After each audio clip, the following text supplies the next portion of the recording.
It always starts with with the countdown, which I love. Hello, interwebs. It is I, David Hewlett, back with another I'm with Stargate Genius. And oh my gosh, we got a good one because I had some great homework from Vilde today. I always ask for a few, documents or whatever I can get, and there's just the stuff I dove into on this. Vilde, if you wouldn't mind, first off, welcome, and if you wouldn't mind, just let us know who you are and what you do. Right. So thank you, David. I'm Vilde. So I am a physicist. I would say experimental radiation physicist, perhaps. Originally from Norway, but I've now been living in France and Switzerland for about 7-8 years, working on various projects. I'm so jealous. Linked to radiation of some kind. Yeah. So this is kind of that's my professional side, and then I'm in a very good position to be doing lots of mountain sports, which is kind of my other 50%. Yeah. I would call myself 50% physicist and 50% amateur runner or something like that. Yeah, I don't know how amateur that is, because the running, I saw an article that you'd done about running while you were was it at CERN at the time or where you are now? Yeah. Where you were running marathons and having knee problems, but still doing the run. I have a bad night's sleep. It's my excuse not to exercise. Like I don't need much. So that's something that I always find interesting about people working in the sciences is what they do when they're not working in the sciences. And some people just work in more sciences. Whereas other ones, and I would say a majority so far, are out there hiking around and enjoying the scenery of where they're working, because you just work in the most beautiful countries. And I find there's a great mix between work and play in Europe that us North Americans just haven't mastered yet, I don't think.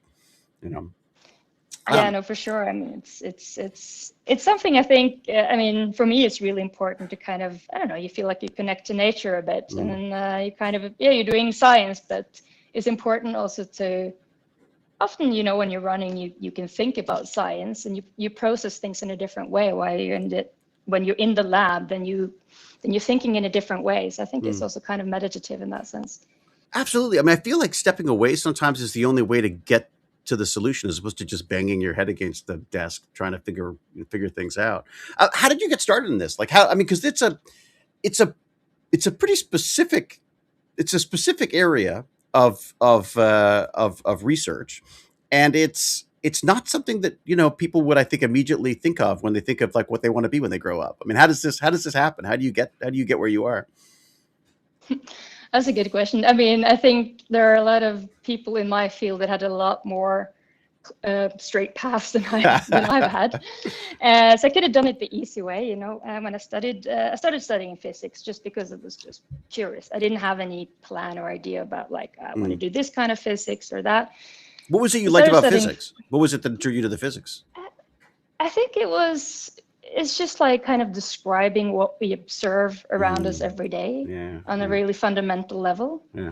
And then you can, I didn't really like maths in secondary school, but then in high school, I remember I got a physics teacher in math class, and he brought all sorts of physics problems into the math. And maths can actually be used to calculate how things around me work. It's so important, isn't it? Yeah, to get a sense of how they relate to the world as opposed to just these textbooks.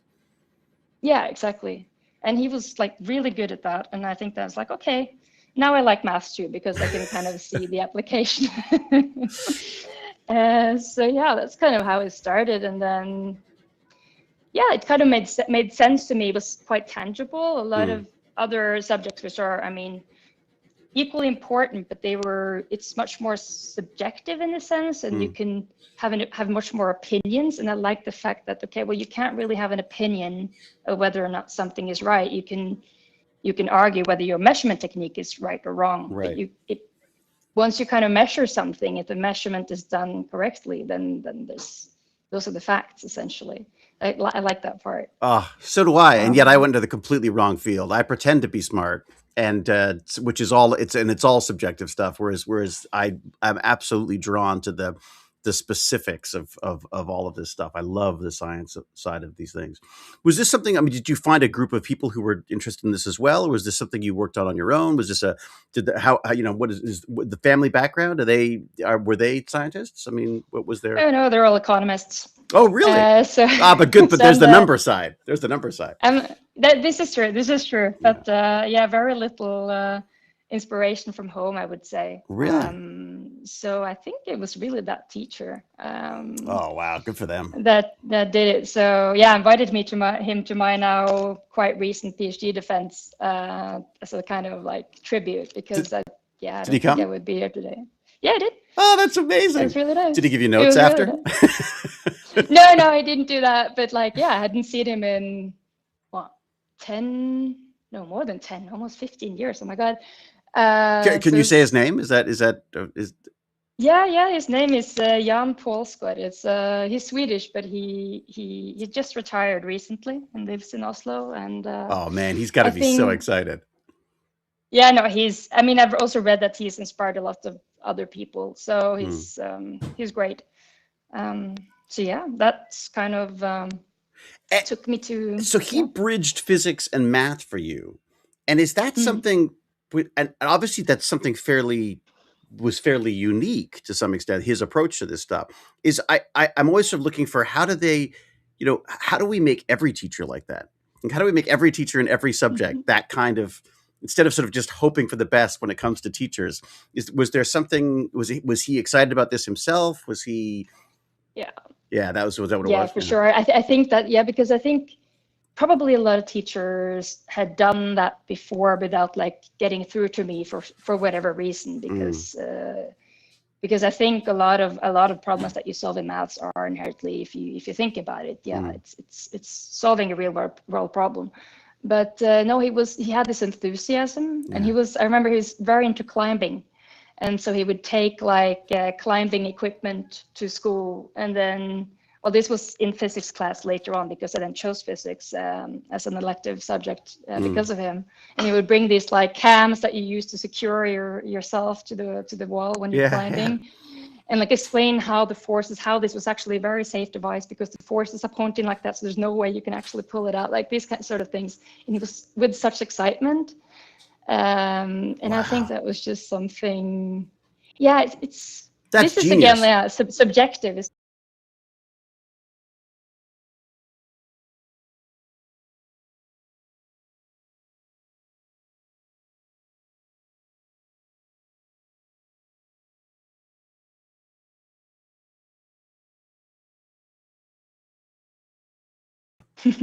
Yeah, no, it's. Sorry. So you completely froze.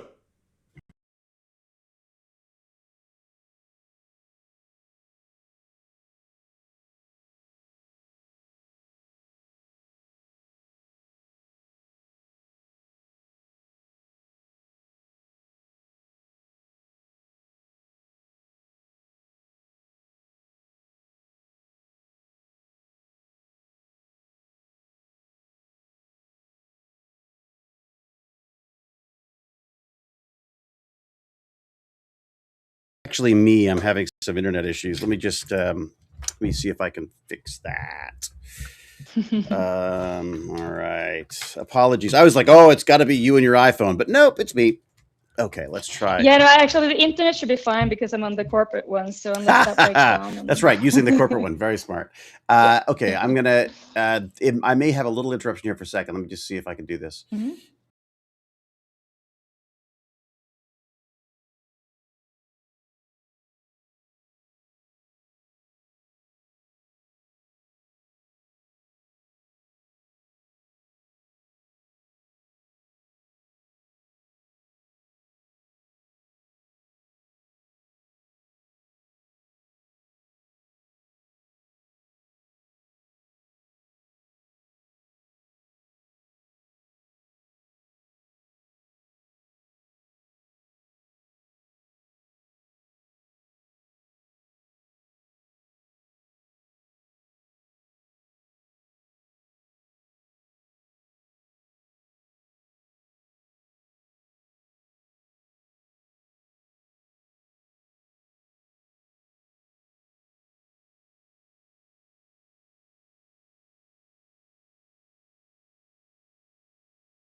Okay, let's try that again. Okay, here we go. Back again. My apologies, everyone. That is, of course, the joys of my internet. Do you want to go back to that the setting you had before, Vilde, where it was? Let me see if I can do it here. I've done it. There you go. Done. Sorry, that's me. Ah, Okay, great. So teachers are amazing, and I guess my question was just sort of how before I lost you or you lost me, that what was it that really attracted you to this stuff was the practical side of it. How does that then turn into what you're doing now, which seems so sort of esoteric and yeah, I mean that seems so far away from the physics that you would learn in high school. How do you get to where that is? I would say a series of coincidences as my best answer to that. Right. I had absolutely no clue going to uni. I applied to get into the physics program. I started doing that, and in the first few years, you're doing mechanical physics, electromagnetism, all these kind of basic things. And then at some point, at least in our school, you need to do a summer internship in some company. Smart. And so this is like a requirement, and I had no clue. So I just applied around, and I found via someone my parents knew, like an internship at a company called Space Norway, which are designing small satellites for, mainly for like communication satellites. But regardless, I was really excited about this. Like, oh, this is something you can do as a physicist. So I which did a you summer hadn't internship conceived of there. before. There's not like space hadn't been sort of come into the equation yet at this point. It was something I was fascinated by, but it wasn't really like something I just thought, oh, well, no, probably not for me. I don't know. I think I was a bit like humble and didn't have much faith in what I could actually achieve. And so I was working there. I was calculating some drags of how long a satellite would survive in a low Earth orbit if in this orientation and whatnot. That's cool. So there's nothing really to do with what I do now, but I think that's where it started, because they said, oh, we have this real problem with our satellites, because these are relatively cheap satellites in the sense that they're not, NASA will launch a satellite and they will launch it. That will be the main purpose of the launch. Well, these are small satellites that are piggybacking off of huge rockets. Right. So the budgets are significantly lower. Are these the CubeSats? And they said, yeah, these are not CubeSats, but they're also small size satellites. Okay. So they're using commercial off-the-shelf components, and they have problems then with these and radiation. And they said, this is a problem we need to study, because if the electronics on board they die, then they die from radiation, and that will be a huge cost. Of course, it will be a failed mission essentially. So they put this idea in my head. Yeah, maybe this is something that would be something could be interesting for you for a master's thesis. So I went back to my university, knocked on lots of doors, and asked if any professor would be willing to supervise a project looking at radiation effects in electronic components, essentially. Was it hard to find someone? I mean, yeah, actually, because at the time, there was no one in the Institute of Physics that was really working on anything like this. So it was kind of, usually it works the other way around. So the professors, they would put out project proposals, and then you can apply to them as a student. Well, I kind of went my own way, and I started knocking on doors. So most people said no, but there was one very, very nice professor who said, yeah, well, let's do it. Yeah. Yeah. And what was his or her interest in that? What was it that got their attention? Well, so he was running a lab where they had very low energy radiation sources that they mainly use for other purposes. But they said, I think we can do something in our lab. So if you want to, you can do that work there, and then I can try to supervise as best as I can. What were they using them for? Essentially. So they were using it for analyzing materials. So like it's called X-ray spectroscopy. Oh yeah, or XPS, photo emission spectroscopy. So used to analyze structures of materials essentially. Well, I wanted instead to. Well, they do also use these sources to kind of damage the materials, and that's essentially what I wanted to do. Right, you wanted to break things. I wanted to break things and measure, but then I had to go to lots of other labs to kind of get the full picture of what I was trying to measure, because they weren't really working with electronic components. But he was really open-minded and very like willing to do something that I found interesting. And so we did this, and yeah. So what were you what were you actually studying then? What was the thesis about? Specifically then, I was studying radiation damage in diamond semiconductors, or a form of diamond semiconductor that could potentially be used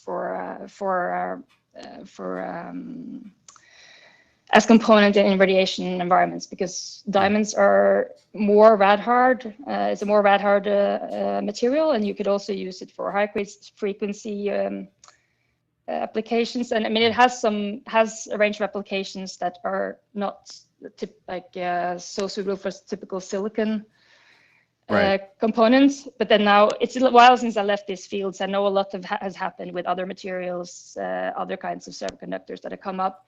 But at the time, this was kind of a very interesting research project to see, okay, can we use, how much damage can you cause in diamond?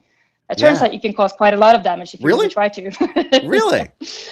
Yeah. So it's quite interesting. I mean, radiation has a lot of different effects, and it really depends on the atomic structure of the material that you're studying. Right. So that's not a huge jump to go from diamonds to, human beings. Yeah, exactly. Well, yeah. Or wondering how that affects them. Yeah, I mean, I guess still I'm more on the detector side of things, and I'm not, so much on the biology side. So I'm still keeping a safe distance to that. But yeah, but you must have different. You've got to have I mean, so you've tried to basically steer clear as much of the biology as you possibly can. But there's got to be there's a crossover there somewhere, isn't there? Yeah, for sure. And somewhere I still have a lot to learn, but yeah, for sure, you understand some basics, and they are really separate fields. So okay, so yeah. So you do the thesis. You're working on destroying diamonds. It sounds like a very expensive thesis. And then what? Then what happens? How do you? Yeah. Well, so then, so I applied for a fellowship at CERN, not really knowing if there was anything they needed me for, but just like at that time, it was like you apply for a fellowship and you just write what you can do, and you don't apply for a specific position. So I just wrote what I'd done. Right. And then destroyed expensive diamonds. Yeah, exactly. Radiation testing. It was something about measurements of the effects of electronics and whatnot. And then I get a call from the vacuum group at CERN, who needed someone to test electronics for the vacuum control systems in the Large Hadron Collider at CERN. Oh, wow. And so I said, well, yeah, sounds cool. Yeah. So. What did that entail? Like, what were you actually in there digging around and pulling things out, or what were you doing? Not so. I mean, yeah. I mean, I did also go into the LHC, but my main part of my work was testing electronic components. Basically, irradiated them with other places than in the LHC. So you go to test facilities where they have radiation beams of different types, and then you basically bombard your components with the radiation until you can say that, okay, well, I'm pretty sure this will last at least for the amount of radiation that is expected in the LHC for the next 10 years, for instance. And how are you protecting them? Like how what's the trick to stopping them from being affected? Well, so for some of them, there's no trick. You just have multiple and hope that one of them works. Yeah, well, that's why you do testing. So you of course you try to deploy your components to areas where there'll be lesser radiation. Right. So the best bet is to avoid the radiation. Yeah, exactly. That's the first thing you do. But then sometimes you have to install them in places of high radiation, and then that's when you need to say, okay, I need this component to last for 500 gray. Gray is a measure of amount of radiation, essentially. What is the gray? A gray is like 1 Newton per. What is it? How does it work? Or one energy? 1 1 joule of energy Joule, that's it, deposited joule. per, Sorry. yeah, Right. per kilogram of matter. Yeah. Oh God! Wow. Okay. So much yeah. stuff to learn. The more I learn, the more I know I don't know anything. That's amazing. Okay. All right. So, okay. So obviously you can't avoid it. So you then try to come up with ways of mitigating it somehow. What are there Yeah. specific? I mean, you can't sort of wrap everything in lead or whatever. I mean, is that how do you? Yeah, no, usually you can't. And also, like, if you wrap it in a material that is too thin, then you can have an even worse effect, because then you have high energy particles striking a material, creating a cascade of new particles. So if you're not thick enough to stop all secondaries, then you have an avalanche coming in. Oh wow. So there's a lot of, I mean, of course, deploying, hiding behind, usually like you have these chicanes of like concrete in the tunnels, Right. where you can hide stuff there. Hard to do that in a satellite, though. Yeah, in the satellite, I think, I mean, so now I've been removed from that field for quite a while, but there it's definitely a lot more challenging, because you don't have this luxury of just putting concrete at the problem. So I guess there you have, this is what the electronics engineers that I was working with was doing. They were trying basically mitigating by design. So you have redundant components, and then some of the effects of radiation can actually be solved by power cycles, etc. While some are kind of you will kill your board or your component. So what is it? So they have strategies. Yeah. What is the damage? Like, what is the radiation doing to things? Why is it such a problem? There's many things. I will try to kind of narrow it down. So you have basically 3 main types of effects. So one is just like the amount of radiation that you get can eventually lead to, let's say you have a transistor, which is basically the logic in our phones or electronic devices. You know, you just switch it, yes or no, on or off, current or no current. And they work by you have like a little gate there, and you apply some voltage, and that determines whether or not that device is on or off. If you get lots of radiation, you can basically get trapped charges in this gate, so you're not able to, applying a voltage will not change the state of the transistor. So your switch is not working anymore. Permanently. That's something that's just like it fries it, basically. That can be permanent, yeah. Wow. So this is one type. And then you have, for instance, what I did to my diamonds. She says proudly. So, diamond has a very specific, it's carbon, but it's a very specific lattice structure of carbon.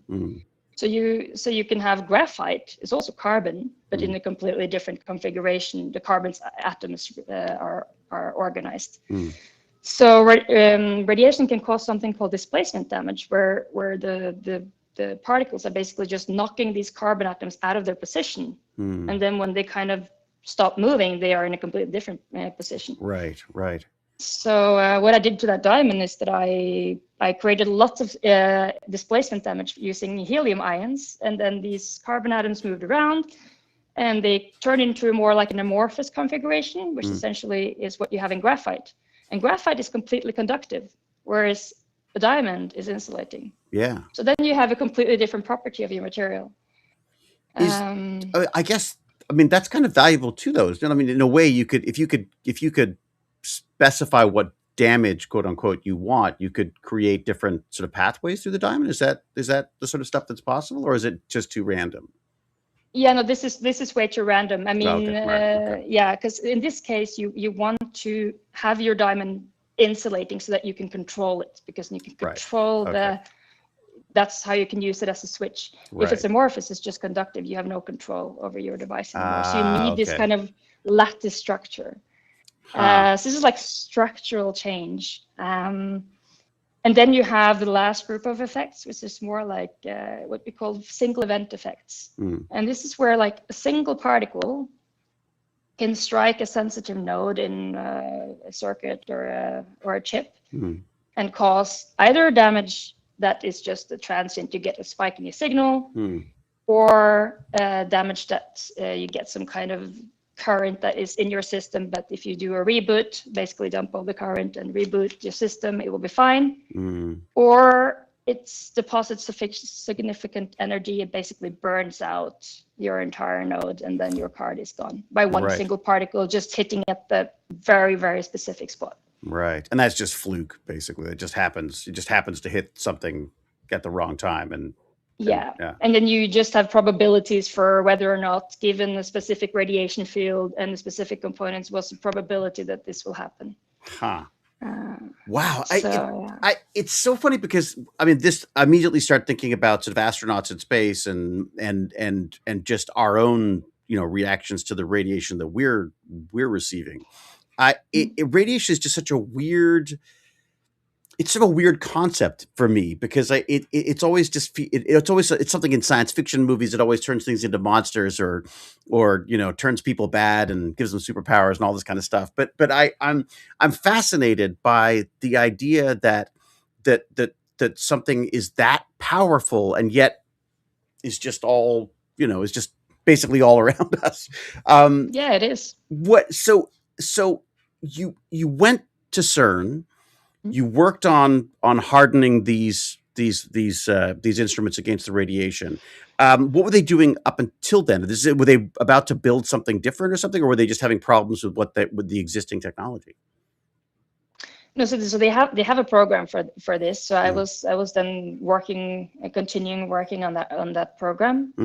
So this is something probably a little bit more recent that they started doing using commercial off-the-shelf components because they're a lot cheaper. Right. Yeah. So instead of doing like I guess NASA traditionally, for instance, as an example, they've been buying radiation hardened components, but they can cost like $1,000 a piece. And if you need like thousands of pieces, you know, this is a huge investment. So what a lot of the, not only CERN, but also New Space and the space sector has started doing is basically just buying commercial off-the-shelf cheap components. You could get them for less than $1 a piece, and then you test. Right. And you pay for the testing instead. So you do your own qualifications. So this is the program that CERN started doing for their electronics to make sure that you had less downtime of the accelerator, because every time there is for the vacuum system. So I'm not a vacuum expert, but I was working for the vacuum system because every time there is measured pressure increase, they will dump the beam of the Large Hadron Collider and start all over again.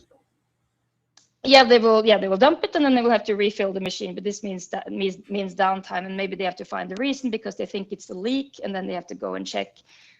Maybe we have a leak, or maybe it's just radiation creating artificial, let's say, pressure signals in your vacuum electronics. So it could just be messing with the sensors, basically.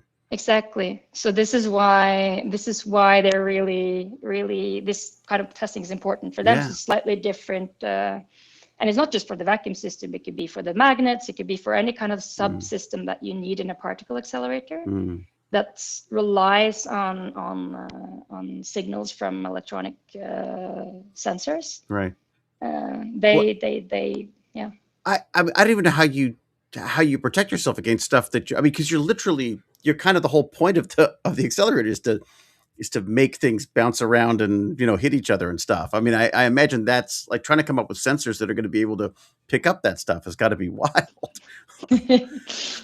Yeah, I mean, I guess the thing is, like, in the accelerator itself, if you operate it well, you shouldn't have that much radiation actually around the accelerator. Where you will have a lot of radiation is in the collision points, in where you dump your beam, right? Where you when have you any say kind dump of the material. beam, what does dumping the beam mean?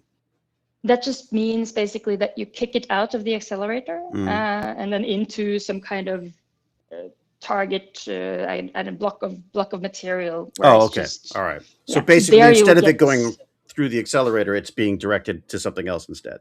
Yeah. Okay.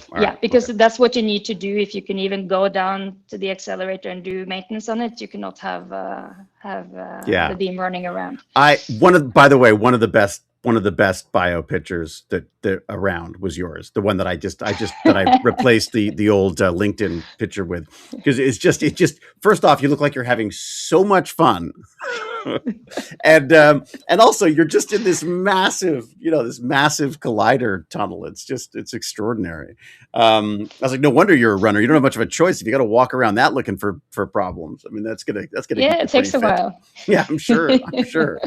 I'd be the guy on one of those little two-wheeler Segway. Yeah, we do actually have those down there. So I'm sure. I've seen some of those physicists. They're not walking that. Yeah, exactly.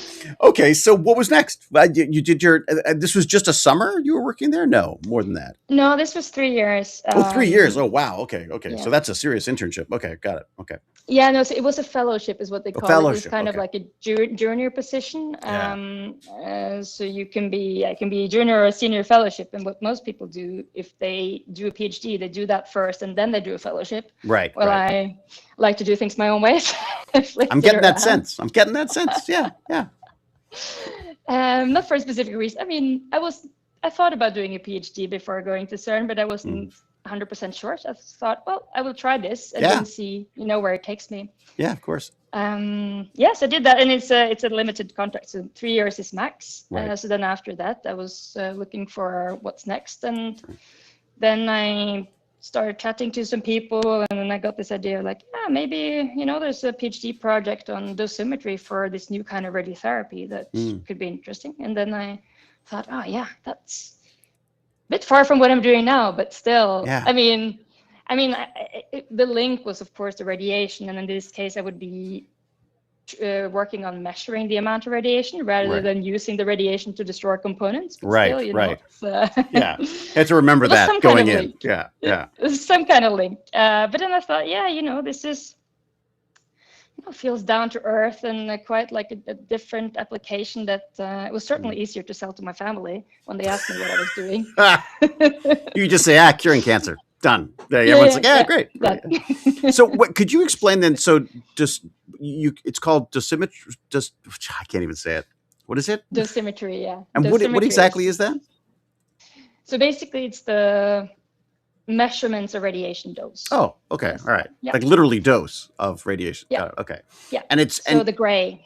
The gray. We're back to the gray. Right. Okay. We're back to the gray. So you're measuring what radiation's effect then basically on various different things. In this case, it's biological forms now. Yeah, so actually you're not measuring the biological effects. That is more the role of a biologist or radiobiologist or an oncologist who are working experimentally. Okay, yeah. So, but you have you have calibration factors between the two. So what I'm measuring is dose to water. So because the body is about 70% water. So water is a very typical reference point. And then you have all sorts of conversion factors depending on the type of radiation, whatever, how much damage is actually going to cause in biological tissue. Right. But really the dose of water is the kind of reference across so that you use to make sure that your machine is outputting what it should output. Right.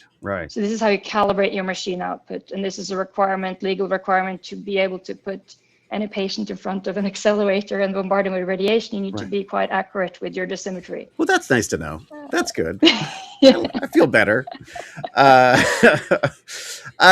So you're literally just testing on water. Like you can, because we're that much water that you can take H2O and split it, hitting these things and get a very accurate sense of what's going to happen inside our body as well. Yeah, so the calibration is basically to water, and then when I use my detectors, I can use them in air. I can do different things, but we tend to put things in water because to have more standard measurement conditions, because you always want to kind of replicate the measurement conditions so that your calibration is valid. So this is kind of a crucial point. So this was like what my PhD was about, was basically developing a new way of measuring radiation dose, because the existing methods do not work for this new cancer treatment method, which I can dive into. Yeah, the flash. Oh my, I can't wait to get it. I'm that's almost like I feel like I've got a meal and I've put that off to one side as my favorite part, because I think because that's just that is amazing stuff coming up. But how? Okay, so how do you measure radiation? Like, what tools are used to do that? So the most fundamental method, which is what we're calibrating against, but this most fundamental method is only done by what we call primary standard laboratories. These are national institutes. I don't know if this is something familiar, but these are the people who, like, they have the definition of a kilo, they have the meter, they have the second. Right. And it's like a standards body, basically. Exactly. Right. So okay. it's extremely, and the method is called calorimetry. Okay. So basically, you're measuring deposited energies. It's the most fundamental measurement of gray. So you're measuring deposited energy in either a water calorimeter. You can have a water tank in a very, very sensitive, very well insulated system that can measure very, very small changes in temperature in your water. Okay. Or you can do it with graphite, which is another very common method. And by seeing how it deforms the graphite, is that? No, the temperature. Oh, the temperature. Oh, wow. Okay. All right. Yeah. Okay. So this is the fundamental way, and then all other. But this is not very practical for you being used in a clinic or in a. Yeah. It requires quite a bulky setup, quite a complicated setup. So you usually then calibrate from that other detectors, which typically are what we call ionization chambers.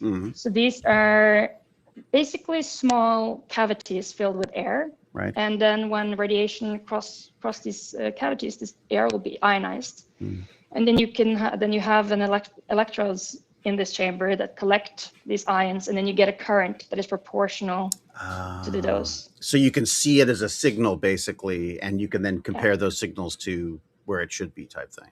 Oh, wow. Okay, that's great. That's genius, actually.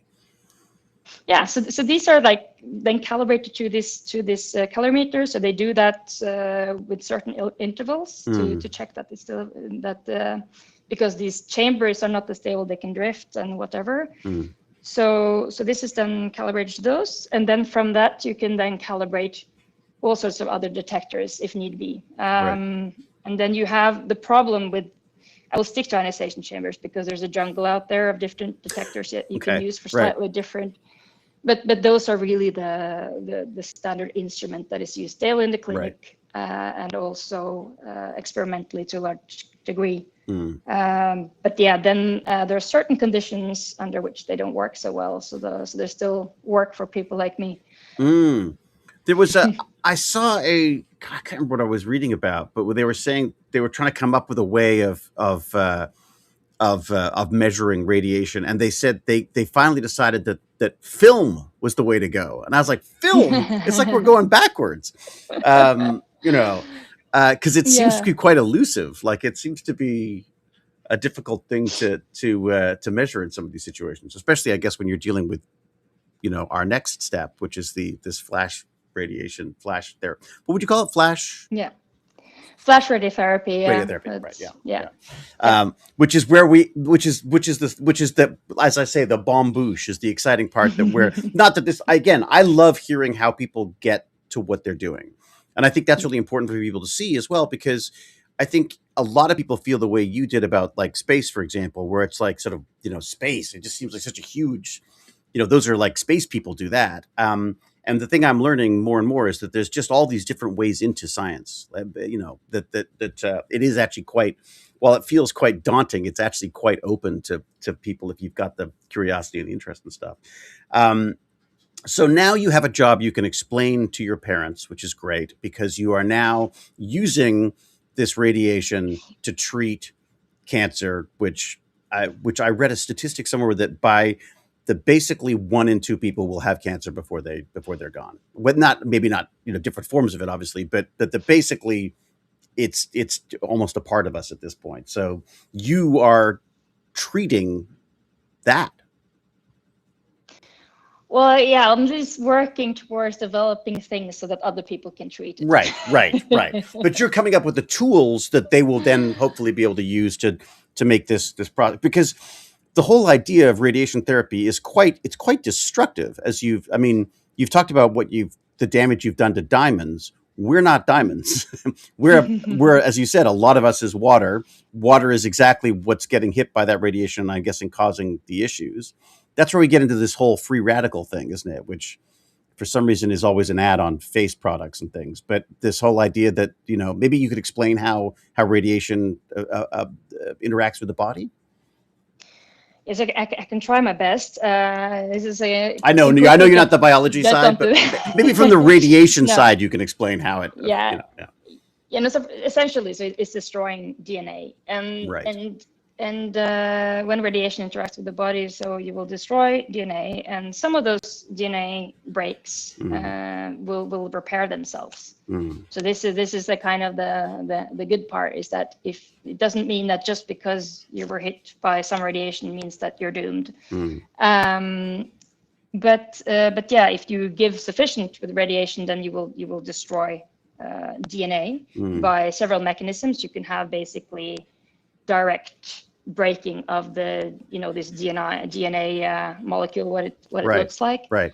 You could basically have a direct effect where you just break it, or you have this creation of these radicals that then go in and via some chemical processes destroy the DNA. Right. Just because they're bouncing around, causing chaos in the system, basically. Yeah, well, they're basically they have a net charge. They can basically remove.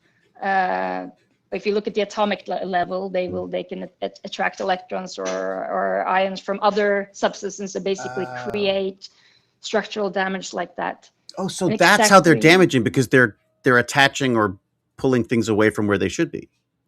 Yeah, so this is the indirect effects, where you first create the free radicals, and then those free radicals, because they're have a net charge, they can go and then attract other things. If you have a neutral molecule or particle, then they won't do that damage. But because they have this net charge, they can go and ionize other things, just like an indirect cascade. Is that would that be radiation sickness then? Is that basically what's happening with radiation sickness? That it's the cascading effect that's causing that, as opposed to that initial damage? That could, I don't know. That could be. I don't know. It's just. Sorry, I'm just sort of like I'm sort of brainstorming. It's because it's kind of fascinating, isn't it? Because I mean, the fact that we're using these techniques, it's basically kind of like surgery with radiation, isn't it? I mean, we're trying to eliminate specific things without destroying everything else in the process. Why is what you're doing better than this sort of the classical, just basically nuke the person and hope that the cancer dies before they do type thing? Well, as you say, it's always essentially radiation therapy. No matter how you do it, it's always an optimization problem of trying to minimize the damage to the healthy tissue while maximize the damage in the tumor. Right. And this flash radiotherapy, which is this new kind of. I have to open that box now since you asked. Oh, please. No, this is great. This is your runway. This is it. Yeah. Get in there. Let's have fun. This is amazing. Yeah. So yeah, in this domain, instead of giving the radiation slow, which is the conventional way, so you and this has been the way just because this was what the machines. It's not defined that we should do it slow at some point. It's just like that was what the machines were outputting. Was and what people could withstand, I'm assuming, as well, right? Yeah, I don't know if there was actually any fear that higher intensities or doing this faster would create damage. I'm not sure, but at some point it was discovered that, if you do deliver the same amount of radiation, it's the same amount of rays, but in a much, much shorter time frame, then somehow there seems to be a sparing effect of the healthy tissue, whereas the cancerous tissue suffered the same. Wow. And this is, this is a biological. You say somehow. That sounds like a medical mystery in the making. Yeah, well, it is. Really? So we don't know why that doesn't affect the healthy tissue. Really? Well, there are theories. So one is really related to these reactive oxygen species. These kind of what we were talking about earlier. The radicals, or yeah. essentially, so the rate of production of those Right. compared to how fast they can kind of diffuse. Oh yeah, because if it's really fast, you won't create as many of them potentially. You would create as many, but then it's more about the time which they have to kind of go and do damage in some processes there. And this is where I would be very on thin ice. So, but right. this Okay. is, all right. Fair enough. This is one theory. How I like to see it from a physicist's perspective Okay. is Good. more that it's almost like the same way that I guess we'll get into that detector, so an ionization chamber. You can't use it when you deliver the radiation really fast because essentially your detector gets overflown with radiation, so it gets basically saturates the signal. Oh, okay. So you can no longer measure. If you increase the amount of gray, you won't measure, so you can't rely on the measurement. And I kind of like to see the same simplified way of looking at biology. Is like, okay, so the healthy tissue is basically overwhelmed. It's going too fast. Whereas, and this has to do with how much oxygen is present, because you have different oxygen quantities between healthy tissue and healthy tissues and tumors. So, and they don't know. This is what they're really working on studying now, the radiobiologists and oncologists. And they're working then closely with people like me. So I've also participated in a lot of these studies. My job is to make sure that the dosimetry is somewhat reliable. Right. So they can know that when they measure on, let's say, fish eggs, which is a typical model to use. Really? Why fish eggs? So there's the biologists, I think they have certain species where there's a lot of data available. So there's good knowledge about how they should behave, what's normal, these kind of things. So if they have, so zebrafish eggs is apparently a model that is easy to use. I guess they develop. And they're like a model fast. organism too, aren't they? They're one of these organisms that they could use very quickly to because a lot of people seem to use them for things. Okay. You see the effect quite quickly, and I guess they're transparent, so they can do their microscopy quite easily and look at the damage. So yeah, those are quite popular. And then to be able to see, okay, I irradiated this one fish egg with this flash method, and then I irradiated this other fish egg with the conventional or the slow. Then you can compare the two. Yeah, but since your machine is never perfect, so if your machine has basically, you say, I think I gave about 2 gray to that one and to that one, but then there was actually one got 5 and one got 2, then you don't know if you're comparing the flash effect or you're comparing just some got more radiation, you know? Well, but to be fair, from the biologists have got to take some responsibility for this too, because those 2 fish eggs aren't exactly the same either. That is true. And this is something that I don't know how they deal with that. Right. But this is, I guess, why they have these model animals that are kind of bred in a very controlled way. So they try to make it as, but yeah, it's difficult, and it's difficult to get enough statistics to draw conclusions with these biological experiments. So yeah, that's got to drive you crazy, because that's all the squishy stuff. You've got all the very specific, and then the biologists are all in there. You've literally just, I don't know if you've noticed this, but diamonds and caviar. I'm just saying, like, it sounds like you've got good taste in science by the sound of it. Never thought of that before. Yeah, essentially. So the flash, we've been doing this flash therapy before, right? Like this fabulous institute that you're at, was it PSI, where you're at right now? Yeah, so here we're not doing this treatment to patients now. There's no. Oh, really? Oh, so you still? Oh, yeah. Ooh, we're like on the cutting edge of this. Fantastic. But there's the radiation therapy is being done, but not the flash. Not the flash. No, that hasn't been done. It has been actually done. There have been 2 trials. Well, one actually wasn't even a trial. I think it was a patient that had that was basically had no more options. Right. So okay. Yeah. So it said, great, use me for science, see what you can do, that kind of stuff. Yeah, I think it was good for them. Out of options. Yeah. So, but yeah, it's far from being. I mean, and this you can do some modalities, because under flash there's also all sorts. You can use different particles, different energies. There's lots of things you can do, but we still need to develop more the dosimetry is one thing. Right. We need to develop machines more so that we can actually, because if you only have, let's say, one energy, you're limited to, let's say you have low energy electrons, and you can give those electrons very fast, but they won't go very far into your body. So you can maybe only treat skin cancer, for instance. So you need so basically different radiations for different types of tumors, basically. Yeah, either different particle species, combine different energies, and then you also have a whole range of other kind of modalities, which has more to do with the mechanical side of the delivery system, like which is really cool. That's like, there was the one about the 3D printed like heads or whatever that allow you to basically change the radiation intensity so that you could do 3-dimensional type flashing of this stuff. Did I get that right?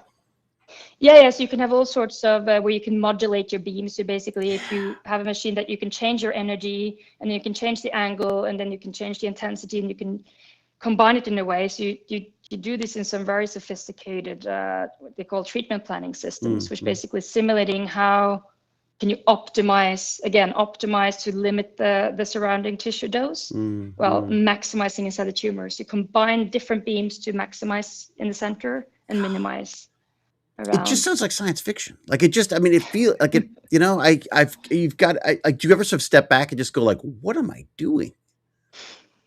Yeah, quite often. Yeah. I mean, it's got to be fun because, I mean, like, especially if this stuff hasn't actually sort of come to market, so to speak, yet. The fact that you're like developing this stuff, like, how long do these things usually take? I guess quite a while, right? Because they got to do human tests. They got to do all sorts of stuff. How long would it take for something you figure out now to come to, you know, a hospital near us type thing? Oof. It depends on a lot of things. And I think it also depends on money. So that's but yeah, I think in unfortunate theory, side of medicine too, isn't it? Yeah, exactly. Because you need to have, you can create something really good, but it can be really good for 2 cases worldwide because it's such a specific use that you wouldn't really gain, you know? So then you can't really justify that. And you can blame biology for that. That's not a radiation issue. That's biology being different, right? Yeah, exactly. Yeah, it's very frustrating. But yeah, no, yeah. I mean, it takes years. I mean, they started this flash radiotherapy, for instance. I mean, okay, let's say it really caught wind in the 2019, 2018 again. Wow. Okay, so it's quite recent. Okay. Yeah. The effect was kind of proposed as an effect, I think, in the 60s, if I'm not mistaken, and it was kind of, no one really picked up on it, and then now it's gotten a lot of momentum. And of course, people are ambitious, and I think 2025 was like a target for like, oh, then we're going to have the first machine operational. But I think it's a bit like building a road; it's never ready on time. You know, there's just so many challenges and unforeseen things, and because you don't know what you're doing, you're basically trying something new. And yeah, you need the symmetry, you need the machine, you need sufficient clinical trials. But before you can even start doing the clinical trials, you need to get approval to do them. Right. And for that, you need to prove that your dosimetry is correct, that your machine is stable, that, you know, all these things. Are you building these machines? Like, is that, or are you able to use existing technology, or do you have to sort of or is it a combination? Are you MacGyvering stuff? Yeah, it's a combination. So, well, where I am now, where I'm working actually at a clinical facility where we also do experiments. Here we're just using the machine capabilities as they are, and then applying kind of. Now I'm on the machine, so the accelerator side, the beam delivery side, and then developing different softwares to basically get the delivery that is compatible with what we want to do. But these would never be delivered to a patient. So this is like only experimental mode. Do you do a lot of simulations? Some. I mean, it's not my main job, but yeah, it's very, very typical sanity check. So you measure some parameters and you want to see that, that those parameters are actually physically sound, and then you do we call them Monte Carlo simulations. Hey, Monte Carlo. I just did a little piece about Monte Carlo things. Monte Carlo. So basically, you do, if I've got this right, tell me if I've got this. basically you're running a ton of random things and then extrapolating an answer for something out of that. Is that the Monte Carlo? Did I get that right? Yeah. So essentially, you have a bunch of samples. So Yeah. let's say you take 100,000 particles. Yeah. That you say, okay, these particles, they have this distribution, they have this energy, and now I have my geometry here, and I want to see what happens at this point. Let's say the dose at this point when I propagate these particles through. Wow. So it then does millions of calculations, because every time you say you move a particle, you say, okay, I'm going to go in these incremental steps. So every time one particle is moved to this position, then it has a probability, different probabilities of different interactions. Right. And then based on that, it then gets, each interaction can create new particles, and then you need to propagate those.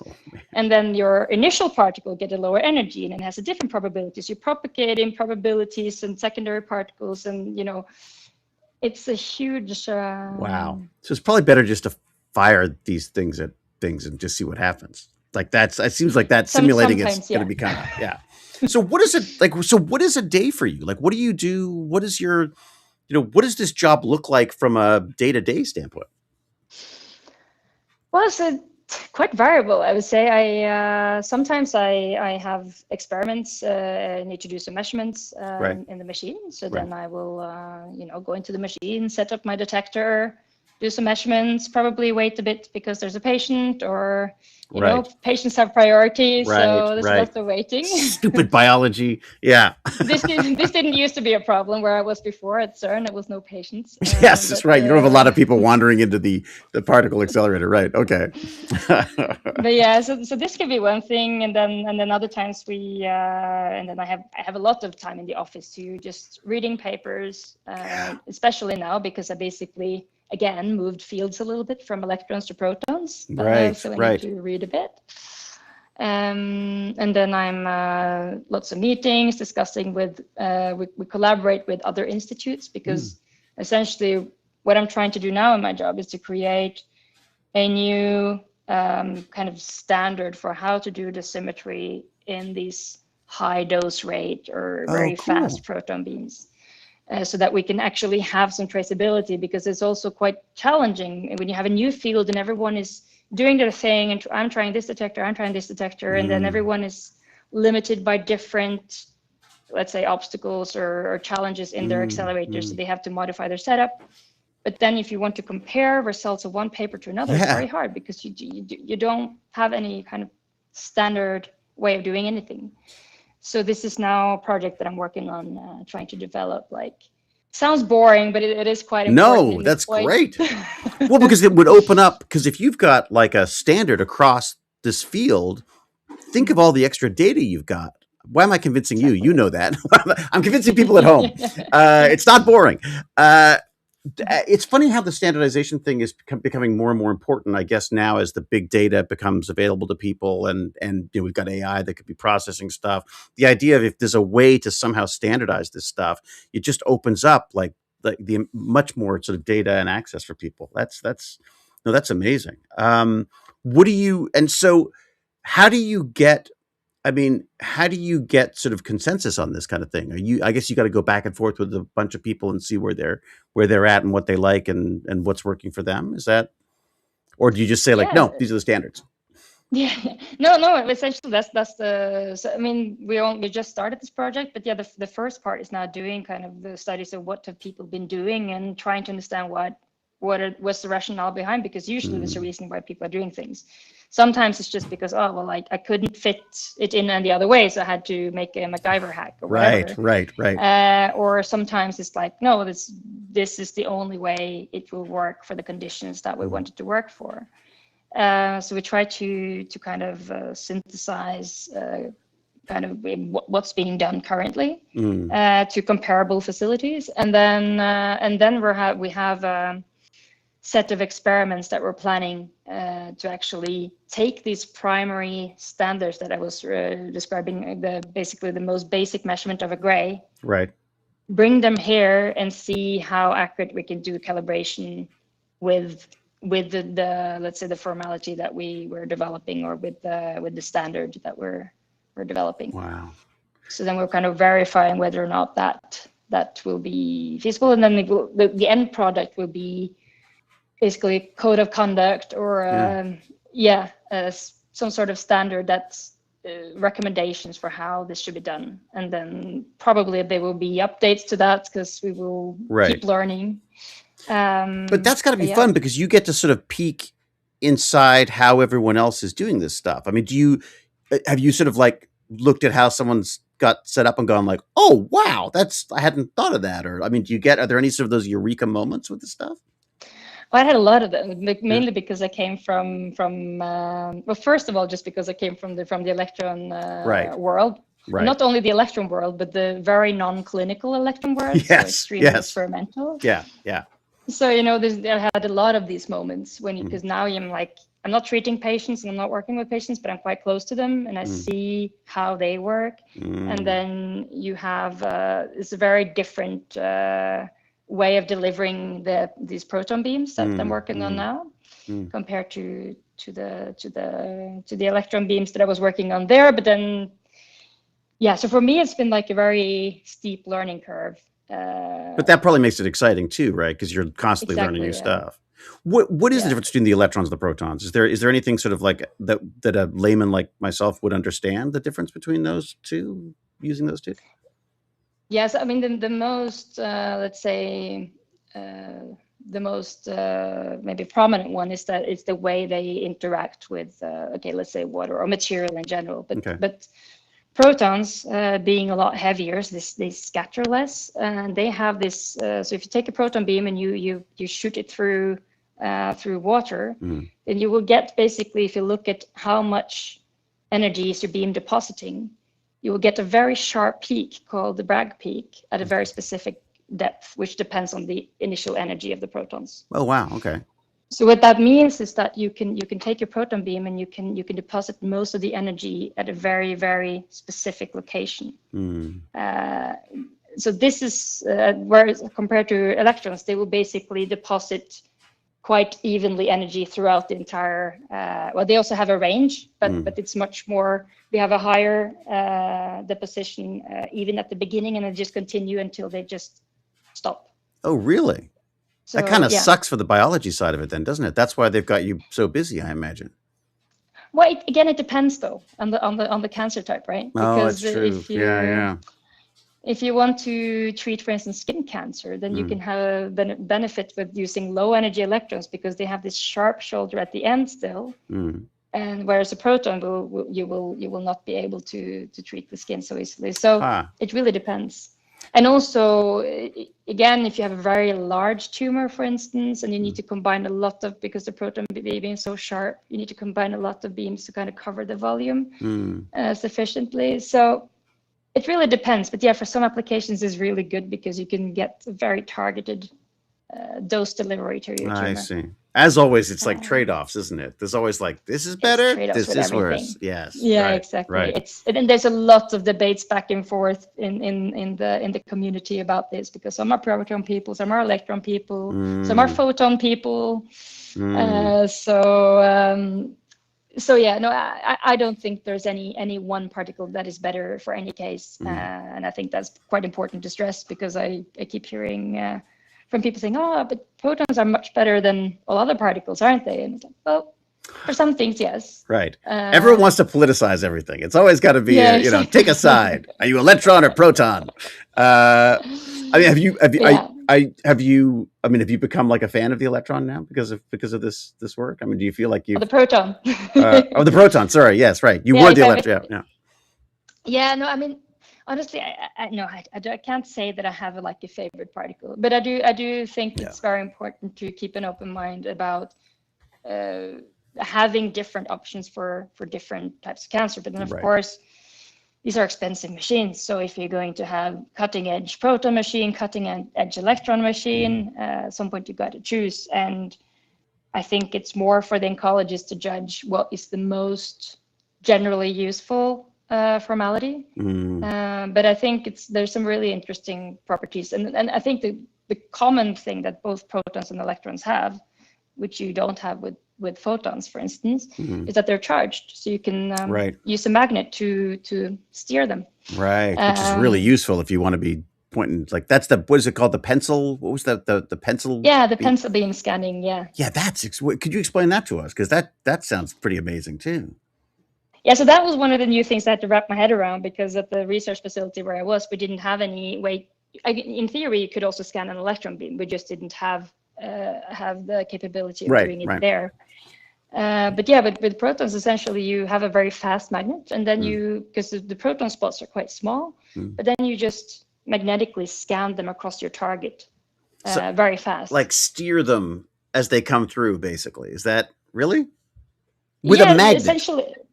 With the magnets, you can create a 10 by 10 centimeter field, even if the proton spot is maybe just a few millimeters diameter. So it's basically like an old television set where it's being scanned along a scanning like a snake pattern like that. Yeah. And that is a kind of in the lateral transverse direction. But then also, because you can also do this to scan in depth, you degrade the energy of the proton. Oh wow! So you've got the full dimensions. You could literally take out a shape. Yeah. Oh, that is cool. And of course, that's going to reduce damage as well, because you're not having to just like take out a whole section. It's very wow. That's like that's literally like smaller than surgical precision. How do you? I mean, I guess you say that the biology is one of those is you sort of try to stay away from the biology, but who does stand between those two fields? Is that like whose responsibility? I guess is it to bridge that?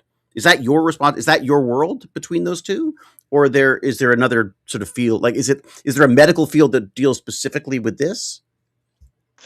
Yeah, I mean, you have medical physicists that are trained clinically that are working more on this, and I think this is also, I think someone with my background could get into. So I could do a specific training to become a medical physicist, and then you start working on doing these treatment plans, for instance, and then you kind of having more that interaction with, and then you work very closely with doctors to see, okay, the doctor will maybe say, okay, I've diagnosed this tumor, it is this size, I want 10 gray to this tumor, but I need you to stay below 1 gray, these sensitive areas that I've marked out on the CT scan. And then the medical physicist would then have to create a radiation plan, so to optimize for that and try to get the dose that the doctors thinks will kill the tumor, whereas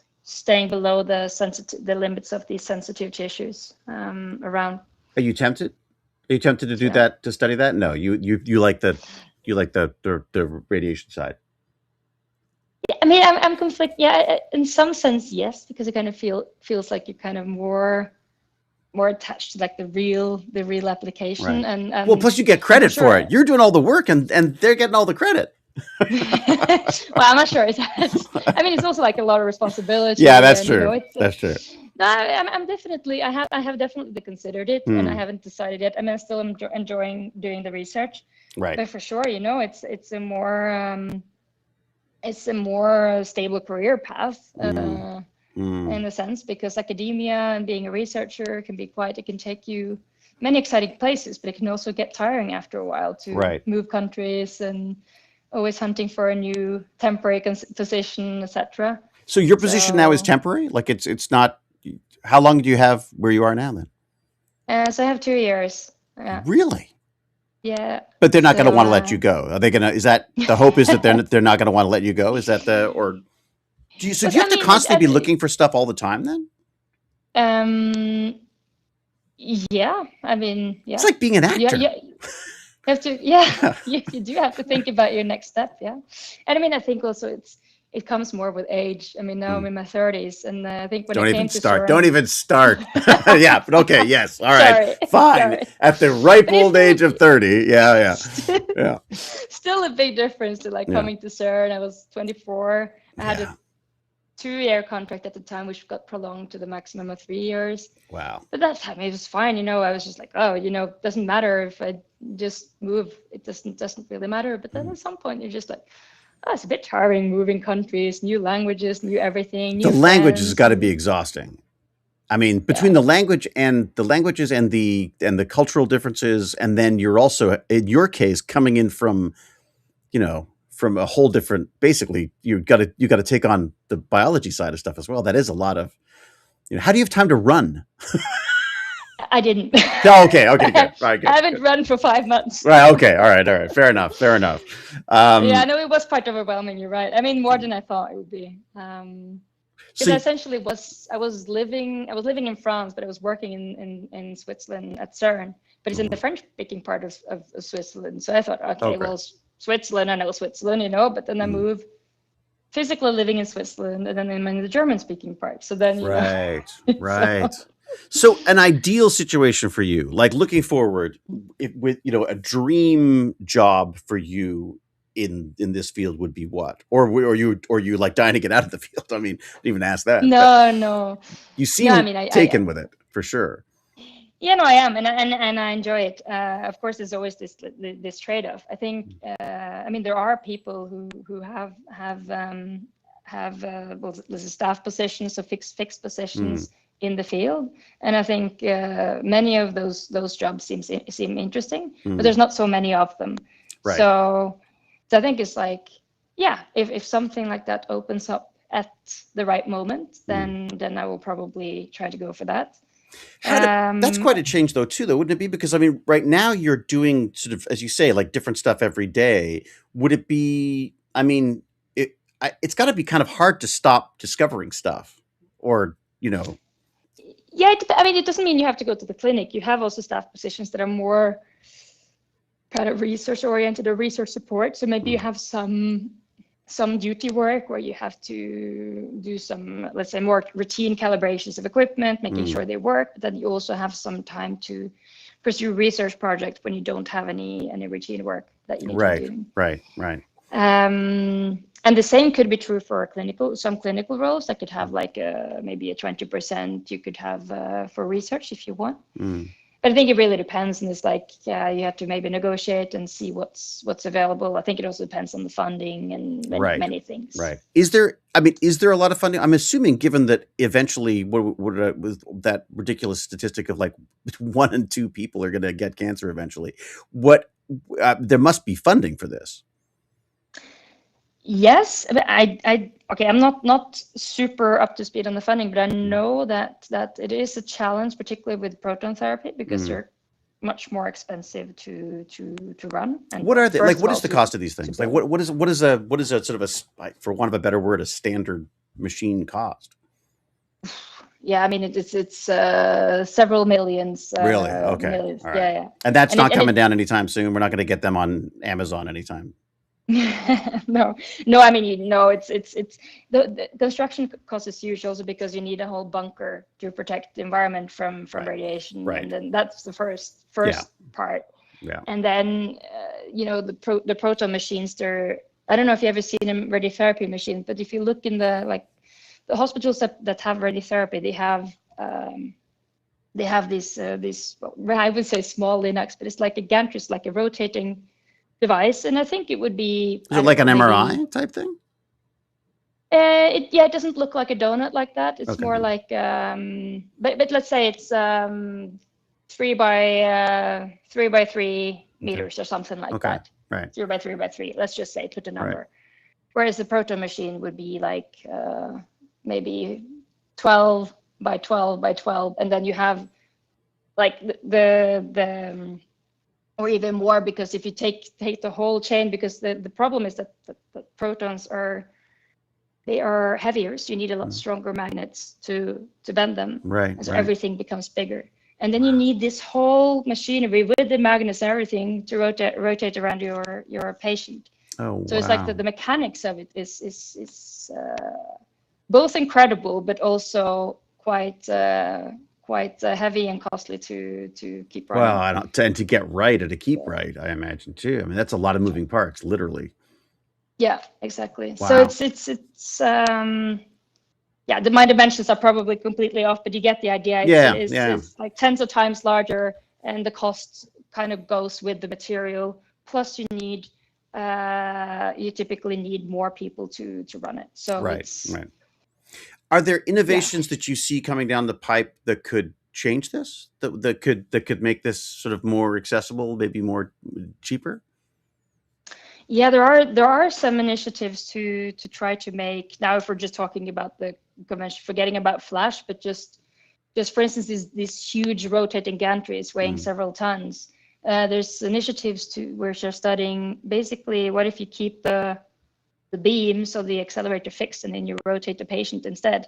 Ooh. I mean, maybe obvious reasons that has been discarded previously, because there's a limit to how many axes you can do that before you will have either discomfort for the patient. Oh yeah, I'm going to throw up for sure. But yeah.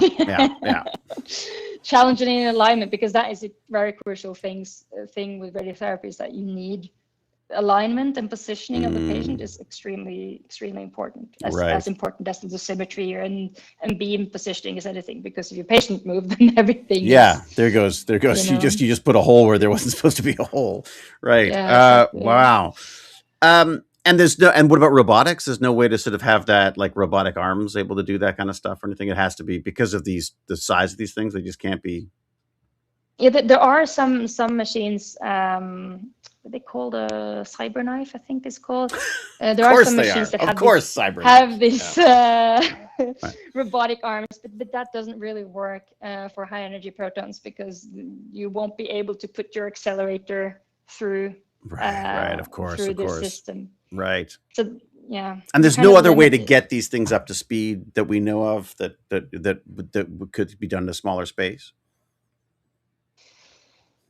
I mean, you can always, there's research which is coming from places like CERN, which are not primarily working for medical applications, but what they're doing is, they're trying to create higher and higher energies, higher and higher intensities. So they also have to get stronger and stronger magnets, for instance. Right. So if you could get a much higher magnetic field, for instance, in a much smaller magnet, using superconductive magnets, for instance, then... But then there are also drawbacks of that, because just because it's stronger doesn't mean it gets smaller, because if you need to be superconducting, then you need a cryostat and all sorts of things to keep it cold. So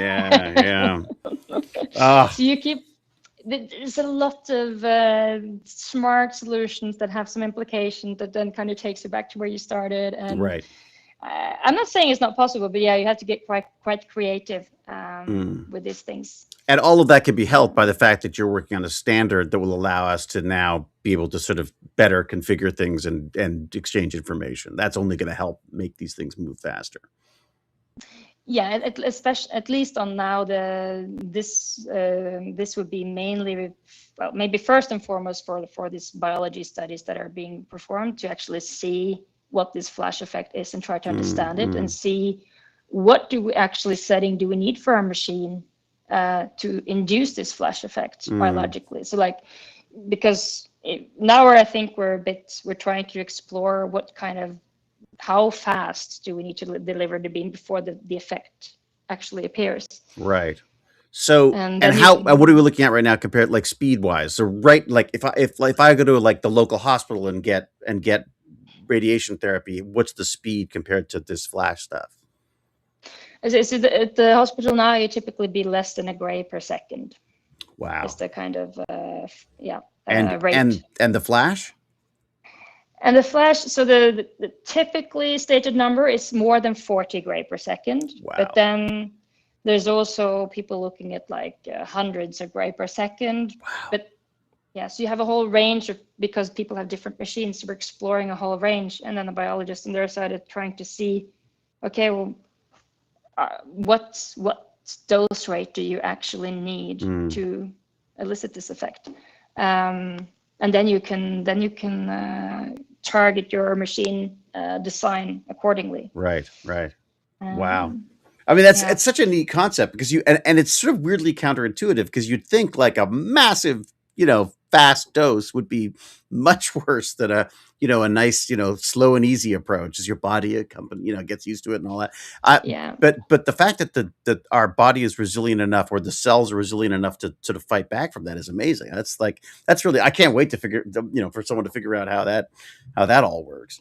Yeah, I think it's quite counterintuitive from how it's done now, because one thing is the speed at which you deliver the dose, but it also comes with the flash effect. It's also like you need a certain dose, integrated dose, let's say, for it to take place. Whereas the kind of more conventional idea was that, we have to give our doses like quite small doses in many fractions, or basically treatment sessions, right, so that the healthy tissue has time to recover between. Right. Which is the advantage of this crazy weird mystery of it not requiring as much time to recover the flash. Yeah, so since they discovered this, that okay, you can increase the speed at which also the 2 gray are given. Let's say that you have a fraction of 2 gray in conventional dose, right? And that is a very typical thing that maybe the patient has to come back every day for 7 weeks to get 2 gray, for instance. Yeah. It's long, and then you could say you could give 2 gray with this ultra high dose flash dose rate, but then apparently that doesn't seem to elicit the effect. You need to give a higher dose, right, so that the dose rate actually plays a role. So this is. Will that be part of your standard as well? That'll be part of your standardization about, or is that a different angle? No, we're focusing on what are the practices for measuring radiation in ultra high dose. So once you've got those measurements, you can now use them and apply them to this and say, okay. And then the biologist will then try to see, okay, what doses do. So we can, if we're sure about the dosimetry, then we can also say, okay, well, be more precise about which doses and dose rates are actually being delivered to these species, and how are they differing in their response, for instance. I got to ask you a nerdy question, because I'm a big sci-fi nerd. A lot of people who listen to this are also sci-fi nerds. Are there any sort of standout films that you go like are either incredibly bad at this whole radiation thing, or very good at it? Oh, you're putting me on the spot here. Well, just, are there any ones that you sort of just you remember watching and going like, oh my God, or is it just every film that talks about radiation at this point? Probably. Honestly, not. You know what? Like when I watch movies, and if there's some science fiction, I try to just enjoy it, and not think too much about it. Right. And quite often, I mean, it's not actually that often that I've seen films that talks about radiation, and certainly not dosimetries. I mean, if there was one, maybe I would react to it. But, right. But science in general, often they are quite creative, and they're quite far from my field. So I'm just like, I'm just gonna tag along for the ride and enjoy it. Right. Okay. And they tend to be general enough in it that you can sort of get away with it. I noticed with radiation specifically, it tends to be, it's one of those wonderful magical story things that people could just sort of put into the story, and it explains things like, oh, it's a giant sea beast because of radiation. Just leave it at that. You know what I mean? Yeah, no, but I mean, I was watching the Hulk. Yes. Oh my God, the gamma rays. Gamma rays. There you go. Yeah, and then he has this. He got this. Was it some kind of medication, and then it was in his body, but it only got activated once it was blasted by gamma rays or something like that. Right. If I remember well. Right. And I mean, yeah, I don't know anything about that medication, but you could say that, okay, radiation has the power to change how the composition of materials. So yeah, if you had something latent in you that then got activated, I guess I doubt that you would turn into a big giant green person, but right. Seems just a little bit of a stretch, but let us know if it happens. Obviously, we'll be the first to know. But it's interesting, isn't it? I mean, one of the things that I love, that I appreciate in fiction, but whether it's read or filmed, is when they do try to at least link it to some kind of science. Yeah.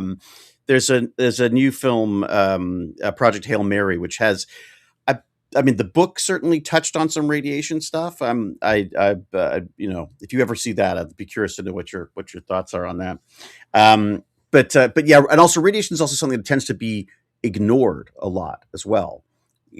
I get that. Like that's you. There's got to be you got to be watching The Martian or something and going like, um, this radiation, isn't there? Do we have to worry about that? Yeah, exactly. Yes, it tends to either be ignored or extremely exaggerated, I would say. Right. Yeah, It's it's like, neither. It's some never anything in between. It's true. That's yeah. actually very good. Radiation is either ignored or exaggerated. I love it. That's perfect. Is there what? Okay, so if you weren't doing this, if that wonderful physics math teacher hadn't inspired you, what do you think you'd be doing? Like, what were your other interests growing up? Yeah, I thought about that. I mean, I think I might be a carpenter. Ooh. Do you watch the YouTube videos? If I view YouTube Well, videos there's or all in sorts of general, YouTube videos yeah, about carpentry that yeah, I could watch it. DIY and stuff. Oh, I could Yeah, watch them for hours and never get anything done. yeah, Yeah, same here. And that's I it. Yeah. think that's like that I can spend so much time doing that time that I should be spending doing physics Mm, probably. I can just get really caught up on overdoing some kind of experimental setup just because I like just making the thing and like to yeah. make it nice and Have you done any 3D printing? Have you gotten into that at all?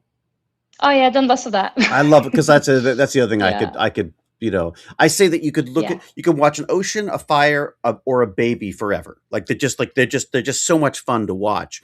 And I've added 3D printing to that too because it's just something about that the creation of things out of nothing.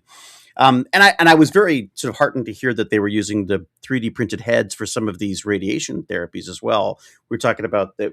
It was one of the articles you sent talked about the fact that there were these like custom heads for depending on what the cancer was and stuff that was being used. I mean, I love how quickly they can prototype stuff with these things. Mhm. But carpentry, there's something kind of almost instinctive about carpentry, isn't it? There's just this desire to sort of to build something out of wood or out of yeah. There's a wonderful element to that. That's interesting. So maybe I always think like when I'm retired eventually, whenever that it's going to happen, that building cabinets or something would be just a wonderful thing to have.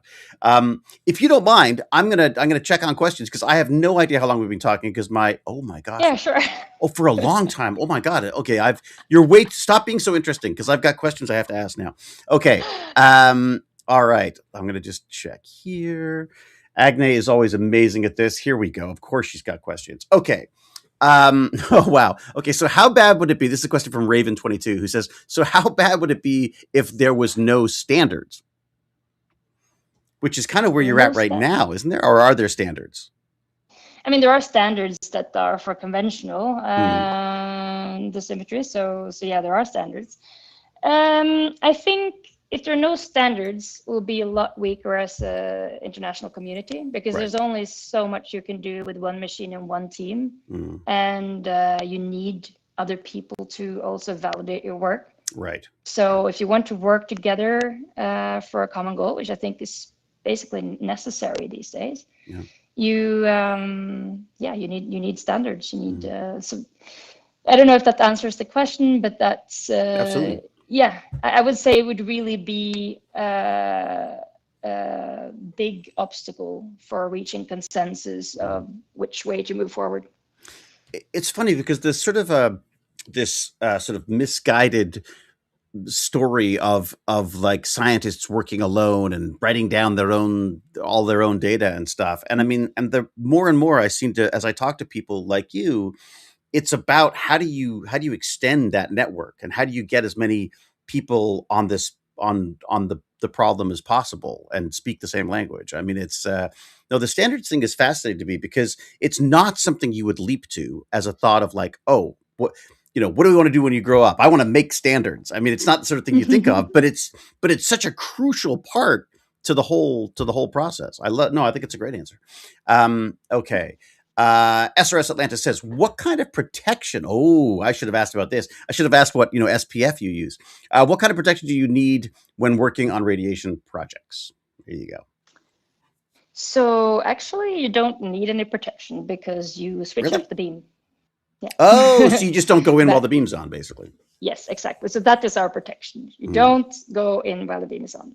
But there are workers that do. So people that work on with radioactive sources, for instance, you can switch those off, Right. or in the vicinity of those. Basically, okay, this is going now into a bit of radio protection, which is also another profession that you can work on as a physicist. Really? But Okay. Right. basically, is limiting your amount of time Right. exposed, limiting or create largening the distance, Mm. and then barriers. So you have, I think there's a few more, but these are essentially the limiting time and keeping distance is basically the kind of, if you have to even go in the vicinity of a radioactive source. Wow. And when it comes to an accelerator, for instance, the main challenge sometimes can be that you have activation. So basically, the material in the room where the accelerator has been shooting into something can become activated. But this is activation. So this is radioactivity, but that is very short-lived. So it will go down really fast. Right. So then you just have to wait until you enter. Wow. So it's just, God, that's so weird though, because it's something you can't. And then how do you? I mean, I guess you just have sensors in the room so you know what the situation is, and I guess sensors outside in case there's a problem. Oh, wow. Okay. Wow. So it's, and everything is interlocked, so you cannot even open the door if the levels are too high, and you cannot start the machine if you have not verified that everyone is outside by pushing lots of buttons and checking all the rooms and all the corners. So it's of course nothing is completely fail-safe, but it's just rather safe. I've never felt worried for my safety, to be honest. Right. And then you have personal dosimeters that are tracking the doses that you get also. Oh, really? Oh, cool. Yeah. I mean, and there's a limit within a span of time, and then you need time to recover before you would go back to it, or is it just like you hit a limit and you're like, no, that's it, you're done? Yeah, so that would be more like for what's called Class A workers, which are people that are really exposed to high activity radioactive sources. They might have something like that. I don't know exactly, but I've never been in that category. Oh, so okay. I have a personal dosimeter, and it's logged, I think, every PSI, I'm not sure. At CERN, it was every month. Then I needed to read it out, and then they keep track of it. And then essentially across a year, I get less than much less than what the pilots get, a lot more, for instance. Really? And I get less than what is expected for the average population because of cosmic rays. So it's very, very low. Wow. And I'm guessing you wear a lot of sunblock as well. No, not really. I really? should. That's for other reasons. Right. Sunblock is not going to do much good for radiation. Well, no. But it seems like one of those things. One of the characters I played on the show was always covered in SPF because he was terrified of it. I completely missed the reference. No, not at all. No. Okay, questions. All right. Are you okay for a couple more questions? Are you fine? Yeah. Okay. All right. So Photosarg says fish eggs probably have a high rate of stem cells too. You tell us. I don't know. Is that I don't know. I mean, I guess that makes sense. I absolutely have no clue. This is we're talking radiation. But that, I guess that does make sense. If they're embryos, I guess they're that's but I don't know if they have more stem cells than other organisms. I don't know if that was the question, but I couldn't tell you. Probably it's more like a statement. They're embryos, so they're not just eggs. They're embryos. Right. Right. Okay. Dr. Noesis says, could you use that to diffuse a beam over a wider area at once? Could you use that? I'm not sure what that is. What?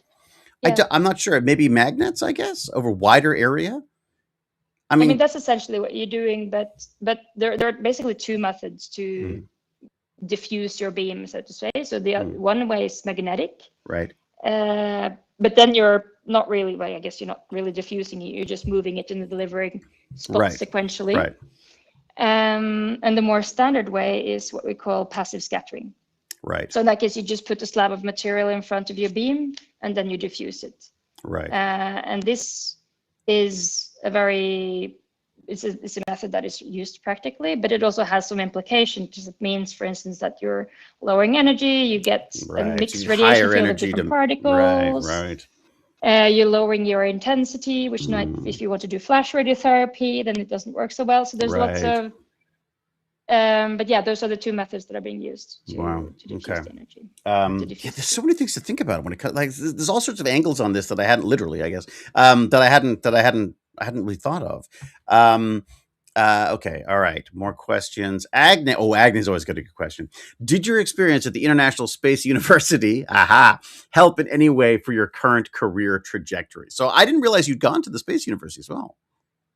Oh yeah, I did. That was it was just after I did my master's on these diamond devices, which were meant for space, and before I went to CERN. And how was that? What was the? I mean, everyone seems to love that program. Yeah, no, it was great. I mean, it was kind of for me, I guess it was mainly just the network and the kind of personal experience of, but mainly because I continued in a quite different direction. And unfortunately, I kind of left the space industry in a way there, but I still have my community, and it's always been an industry that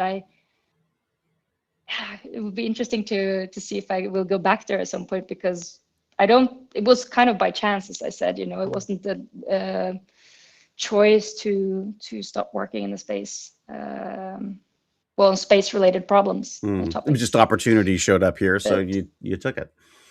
Yeah, exactly. And yeah, I mean, we've just had astronauts go further than astronauts have ever gone before, and I know radiation was definitely something that came up a lot. I mean, is that something you keep tabs on? I mean, that's got to be interesting to see what's going to happen in that regard. Yeah, no, for sure. I mean, I don't keep tabs so much in the sense that I have now quite a lot new things to learn in my current job. So honestly, I'm a little busy, David. Yeah. but so I don't keep tabs, but it's definitely something that I find interesting to read about whenever something pops up, and to see how I think there's still a while from reaching that point where they're actually talking about sending someone to Mars or somewhere where that might actually be, or making a habitat there. Well, might happen sooner than we think. Well, and even the moon, I guess, as well. There's also, because there'll be radiation issues there as well, right? Yeah, for sure. Yeah. Well, and I feel like it seems that we're determined to hurl ourselves out there a lot more in recent years to come. So yeah, that will be interesting to see how that comes to play. So Dr. Noesis was just clarifying, saying that he was asking about, or they were asking about, is there a way that you could do the pencil scanning in a larger, how large an area can you use that pencil scanning? I guess how far.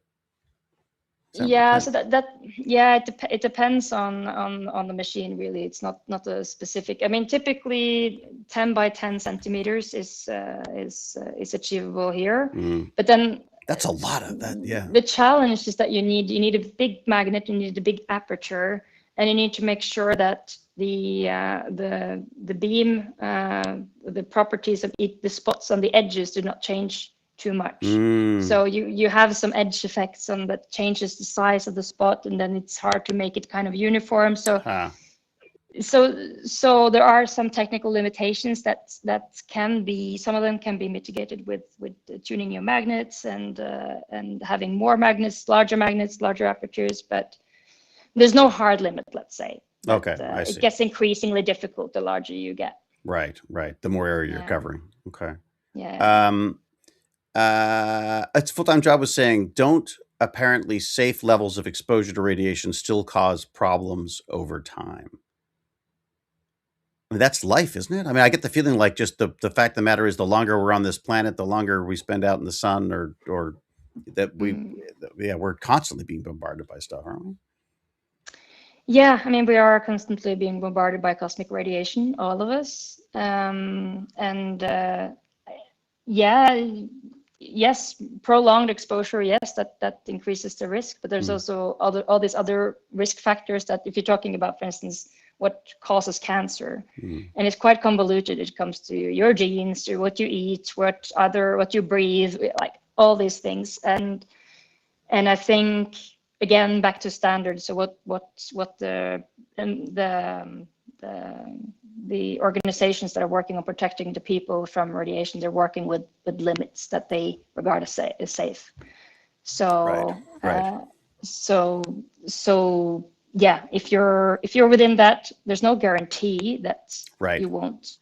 But you can't do anything with the cosmic radiation, right? So that's something we're all suffering from. So I think what they're trying to do, if you talk about workers like me who are occasionally exposed to radiation levels, as long as that's below the kind of threshold that is set for the general population, then And you feel it's not comfortable really. with that? Yeah, I Yeah. feel comfortable with I that. think that is one of the issues with radiation. I think that there's a sort of paranoia that sort of kicks in with that. We always sort of picture, glowing green, multi-headed fish and stuff. I guess I know even just for myself, radiation just is kind of creeps me out. The idea that Yeah, of something you can't see making you sick. I guess that's again a kind of a exactly. primal thing. Can't see it, can't control it. Right. Uh, There's a wonderful Kurzgesagt video about cancer that our friend James Gurney worked on, and they basically said, like, how do you get cancer? You live long enough. Like, it's just yeah, exactly. Yeah, basically, as long as your body is constantly being bombarded by stuff or consuming things, and yeah. there's just, I mean, not to be sort of negative about it, but it's just like, there's No, a but certain, it's. yeah.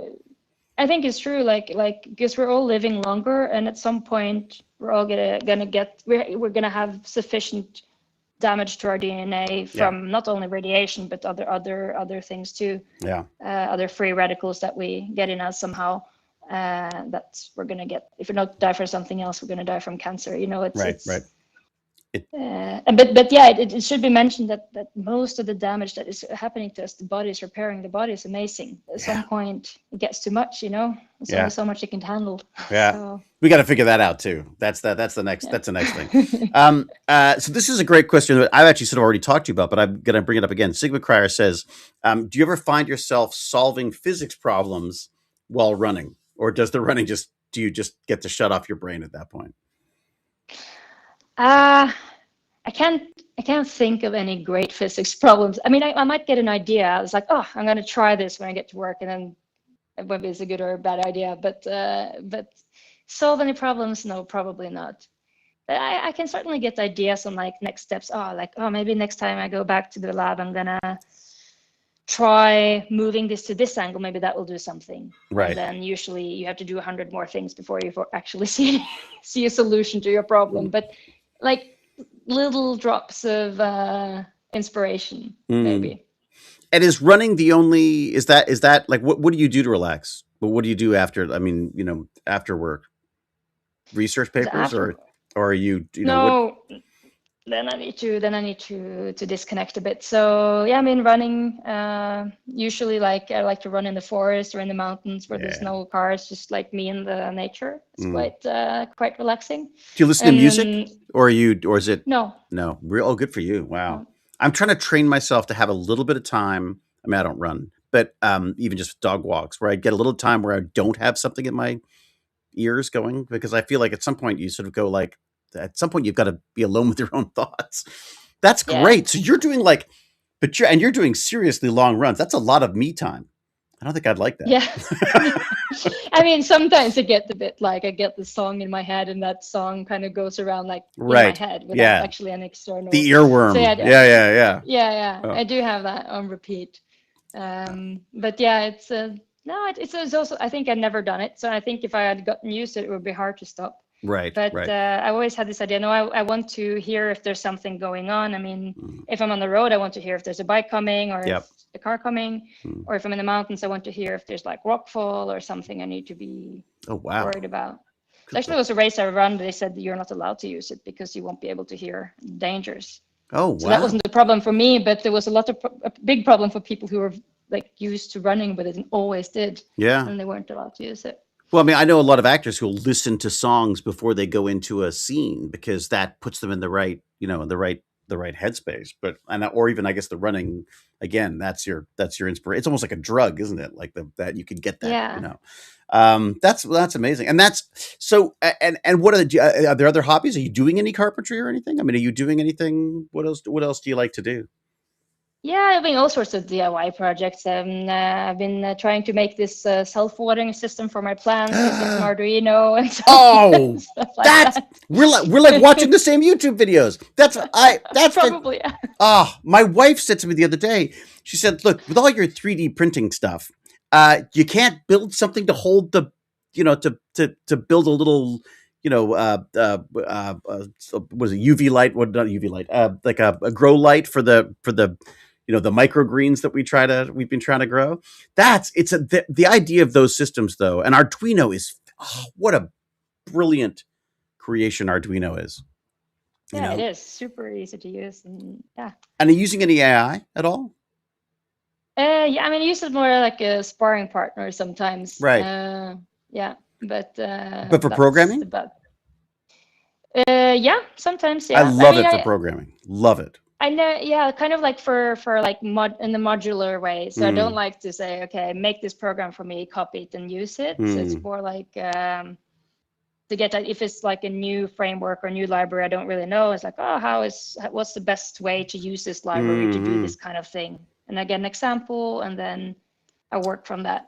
That's smart. I'm actually struggling because I loved the chat approach to programming, where I would go like, write me the code that does this. Now explain it to me. And I would go back and forth and I'd read the code and I'd cut and paste. And if Yeah. things worked, I'd have to figure stuff out. And now with Claude Code, where you can basically just give it a project and it runs with it, I've now said to it, like, you've got to explain everything to me. Like, Mm. I don't want another black box. I do this. I know you can program. I want to understand. I want to understand it. But yeah, it's fast. I also use it for these podcasts and to help me with research, because obviously, there are papers. I mean, many papers that I just can't know everything about everything. So I will read the abstract and as far into a paper as I can, but it's usually just the abstract, and then I'll sort of quiz various different AIs about them as well. I find it very, very useful. Actually, that's a good question. I mean, is AI coming into play in what you're doing in your work as well?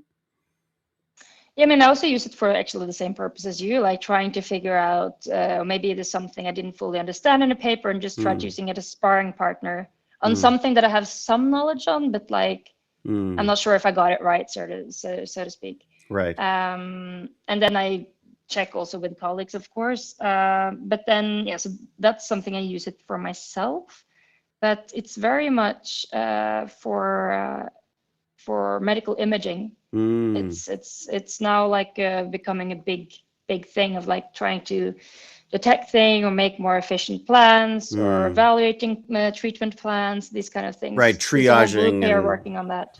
yeah, the skin cancer Yeah. stuff is it seems to have been it seems to be just taking off because it's apparently at this stage now, apparently it's better than the doctors at least identifying potential issues, because obviously Mm. doctors don't have as much time. There's whatever, but Yeah. the idea that it could be at least used to say like, hey, maybe you should have a look at that is wonderful. I mean, that's the kind of stuff. It's pattern recognition is fantastic. Do you see it? Exactly. Yeah. Do you see it coming into? I mean, is it a sort of discussion that's happening at work? Is it a concern for anybody or anything, or what's the general consensus on it?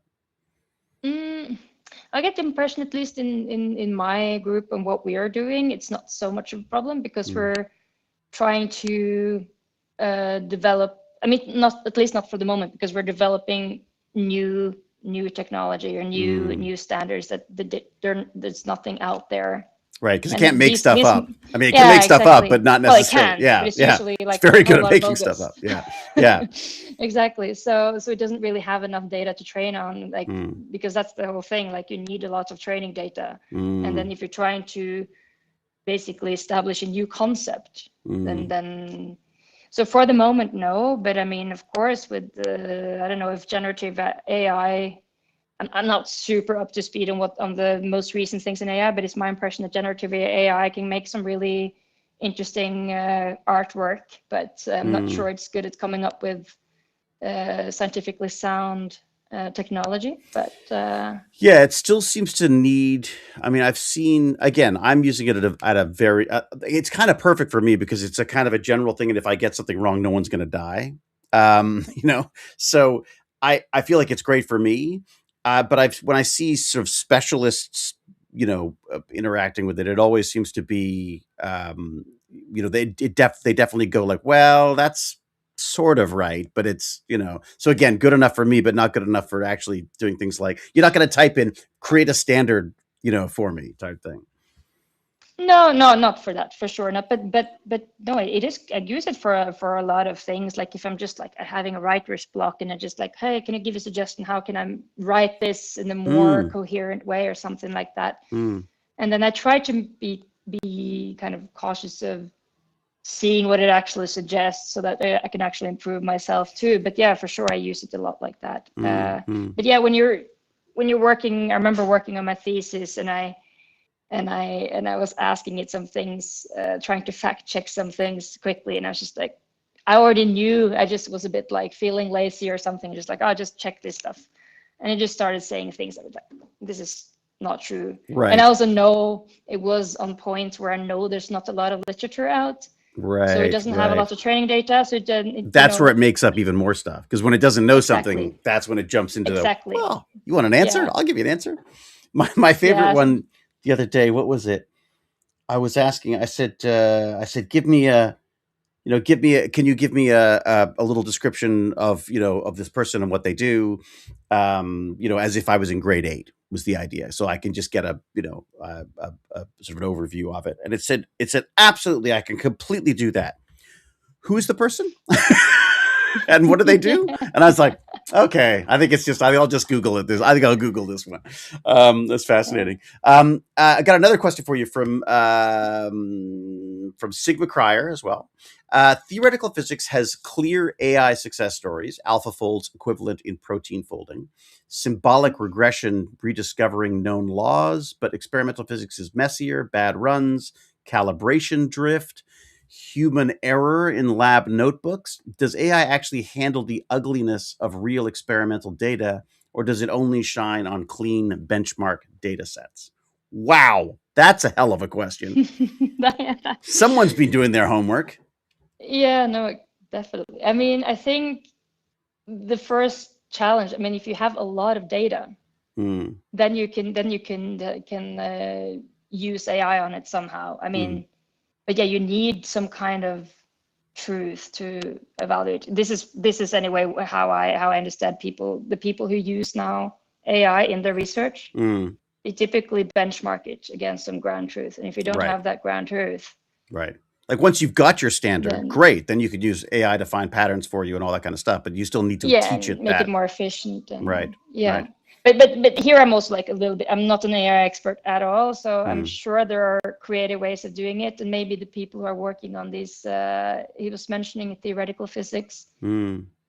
Okay, if you talk really about theoretical physics, then you don't have the experimental part at all. So then it's about solving the complex equations, and maybe there you can find some use for it. I don't really see how. Right. But it could be. And then you also have in experimental particle physics, which in some, it's, when we talk about that, we typically talk about the people who are working for these big detectors at CERN, so like Atlas and CMS, which are studying particle collisions and the particles that come out to see if they can find hypothesized particles in the standard model, like the God particle and all the so they found the Higgs, and that was a particle that was hypothesized to was Higgs the God? Higgs was the God one? Is that the Higgs? Yeah, I think that was what they called the God. Oh, cool. Okay, good. I didn't know that. Okay. Exactly. Yeah. So that was found in 2012, and I think Higgs proposed that it should exist according to the theories of the standard model that he'd been working on in the 60s or 70s or something like that. God. But on that data, you get like petabyte of data per year. Actually, if you didn't filter most of it out, you would get petabytes of data per second. So wow. There, it's like looking for a needle in a haystack. And there, I'm sure you can AI use could it be good quite at that. efficiently. Yeah. It's Yeah. fascinating. I mean, I feel like we're at a stage right now, like we have been with other technologies in the past, where everyone wants to apply AI to the problem rather than trying to look for solutions to the problem and then finding AI, if that makes sense. Like, I feel like we're sort of Yeah. almost forcing a new technology on everything right now in the hopes of finding where it's going to stick. But thankfully there are people like you doing the grind, the work that The dirty work. exactly. That's it. That's it. I think we're done for questions. I think that was it. I think Agnes probably gone off to learn how to speak Dutch. Is there anything we didn't cover that you'd like to talk about, or anything? Any other topics? I feel like we covered quite a bit of it. And then, There's I always mean, if more, there's though, any isn't more, there? Yeah. there's always more, but I wouldn't even know where to begin. I feel like I've been talking nonstop for a couple of It's hours now, which I guess is fantastic. what I That's the have. whole point of this. Yeah, the whole point of this is, and what I love about this, and thank you for being a part of this, is just, I mean, I think we get so many sort of scientific papers and scientific little sound bites about discoveries and such. I think it's so important for people to know that scientists are people too, and engineers are people too, and that there's a passion behind this stuff. There's curiosity. There's excitement, which I think doesn't always come through. I think science is always seen as a bit sort of like clean and tidy. And I love talking to people about all the mess around all this stuff. And I think and also I think I don't know, you tell me, but do you get a lot of opportunities to sort of just talk about this stuff other than just at work? Yeah, I mean, it's a bit what you make it. Mm. So when I was at CERN, I volunteered as like a guide for, Oh, great. to guide groups of kids, school kids usually, or professionals for Wow. that matter, Wow. in the big experiments. So in Atlas and CMS, these huge detectors Yeah. underground. Oh, I mean, that is far from my field, but then because I was curious, like, okay, I can learn enough to be able to convey this because I still mm. have a physics background and I can kind of Yeah. get it. So yeah, and then I also did the same at the accelerator where I was working. There was a little bit. It's not so famous. There wasn't that many visitors coming, but Right. whenever there was Right. was Right. some people saying, "Hey, can you show me something?" Then I would show them that, and then talk a bit freely like we're doing now. And I quite Mm. enjoy that. I think it's a good exercise. Well, for myself personally, but also quite rewarding to see. Maybe someone actually want to pursue a career in science because I actually managed to get through to them with Yeah. something, You can be that. You could be that rock climbing physics math teacher. Exactly. I'm Yeah. trying to be like him. It's funny, isn't it? It does. One of the things I most enjoy is when people come up and say, I do, or my kids doing astrophysics because we watched Stargate together. Like that. That to me was always I was like, oh, they went off and did the real thing because I was pretending. I mean, that's great. Um, Everyone is saying thank you very much. Fantastic discussion, fantastic discussion and learning time. Thank you so much. That's amazing. The AI generation is a new calculator generation. Yes, it's so true. I remember when calculators were like, oh, my God, kids can have them on their phone, on their wrists and stuff. There's always so much drama around this stuff. I think it's as I say, it's look for the right tool for the problem rather than trying to throw tools at every problem, basically. Yeah. And how do people get in touch with you? Do you mind if people get in touch with you, or what's your That's, um, that's perfectly fine. I mean, I have I don't know what I have your LinkedIn is my photo is old. Yeah, my LinkedIn photo is old. That's true. I should change that. Yeah, there's LinkedIn, and then I'm not a lot on Facebook, so that's not really a great Yeah. idea. What other things do I have? I mean, you can use my Gmail. I It's mean, my so if I point them at, I mean, you have there's a page on you at the PSI as well, isn't there? Yeah, or yeah, you also have my email there, my work email. So That's why also don't I fine. Yeah. do? So if I present people with that page as in the Yeah. description, I'll do that. Okay, fantastic. Well, look, Vilde, thank you so much. It's so funny that we started and I was like, I don't know if this iPhone thing's going to work, and then I have all the networking problems. So thank you so much for your patience on that, and also just like for making this so enjoyable. Thank you so much. It's just fantastic. Absolutely loved it. Oh, thank you. Yeah. It was great. I mean, it was not nearly as scary as I thought it would be. So. Oh, were you scared? Were you worried about it? No. It's or just the like live you stream? Never know. No, but like you never know what kind of questions you'll be asked, or if you like we're gonna be like, oh shit, I don't know. No, oops, sorry. No, I don't know the answer to this one. Yeah. But no, it was super enjoyable. I felt like it was fun. Fantastic. Well, thank you so much. And thank you everyone for joining. Thank you for the fabulous questions. Thank you to Agne for making it happen. Thank you for Cal for doing a moderating, and for all of you for being interested. So until we geek again, I will say be brave, be kind, and be brilliant. Cheerio and huzzah.